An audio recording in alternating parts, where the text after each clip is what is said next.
U.S. Ambassador to Britain Woody Johnson, left, with Secretary of State Mike Pompeo last month.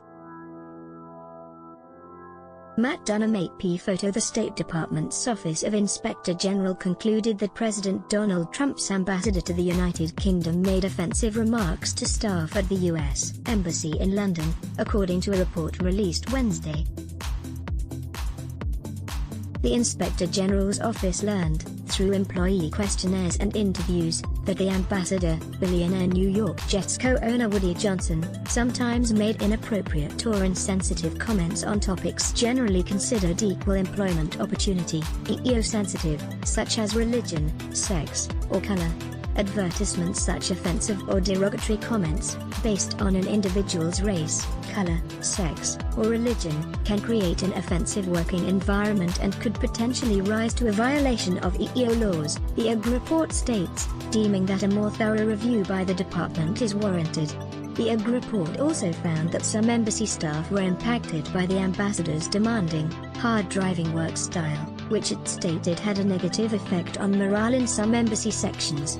The revelations from the department's independent watchdog come after CNN reported last month that Johnson, a prominent Republican donor and heir to the Johnson & Johnson pharmaceutical fortune, was investigated by the Inspector General for his alleged remarks, as well as for allegedly using his official position to attempt to benefit the president's personal business interests in the UK. The New York Times also reported last month that Johnson had discussed with Scotland's Secretary of State in 2018 the possibility of hosting the British Open golf tournament at the Trump Turnbrew Resort in Scotland.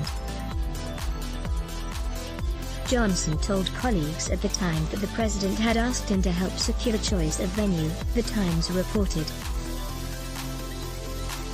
Johnson issued an apparent response to the media reports in a tweet last month, writing that he had followed the ethical rules and requirements of my office at all times. These false claims of insensitive remarks about race and gender are totally inconsistent with my long-standing record and values.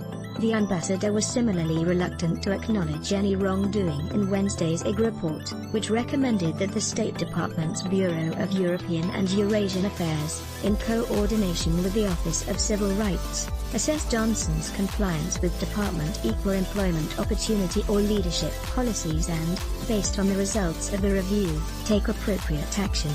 In Johnson's response to a draft of the IG report,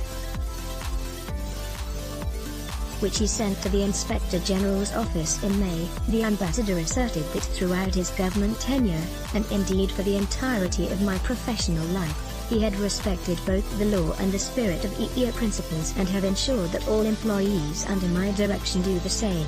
If I have unintentionally offended anyone in the execution of my duties, I deeply regret that, but I do not accept that I have treated employees with disrespect or discriminated in any way. My objective is to lead the highly talented team at Mission UK to execute the President's policies and to do so in a way that is respectful of our differences, with zero tolerance for discrimination of any kind, Johnson wrote. In order to address the concerns documented in your report, perceived or real, I have reviewed an SOCR course on discrimination in the workplace and have instructed the entire Mission UK country team to do the same, with 100% compliance by the end of May, he continued. But Johnson wrote that I respectfully disagree with the IG report's recommendation for an assessment of his EEO compliance, and the Inspector General's office stated that the Bureau of European and Eurasian Affairs also disagreed with this recommendation in its own response to the draft IG report last month. The Bureau stated that given the concern expressed, the ambassador has viewed the Office of Civil Rights video on workplace harassment and has instructed all section and agency heads to do the same. He has also encouraged all staff to take the Foreign Service Institute training on mitigating unconscious bias, according to the final IG report. The Bureau also represented that the ambassador is well aware of his responsibility to set the right tone for his mission, and we believe his actions demonstrate that, the IG report states, and the Bureau reported it did not believe a formal assessment was required. Instead, the Bureau proposed that, in coordination with the embassy, it would instead work with the Office of Civil Rights to provide advice and additional training to all staff, including the Chief of Mission, to heighten awareness on these important issues. Replying to the responses from Johnson and the Bureau, the Inspector General's office stated that it considers the recommendation unresolved, and argued that the embassy's actions and the Bureau's proposal do not address the recommendation outlined in the IG report. The investigation by the Inspector General's office was conducted from September to December 2019, according to the IG report, and it did not appear to address the allegations against Johnson regarding Trump's Scotland resort. Let's block ads. Why? Show your love for him. Click the link in description. Thanks for watching.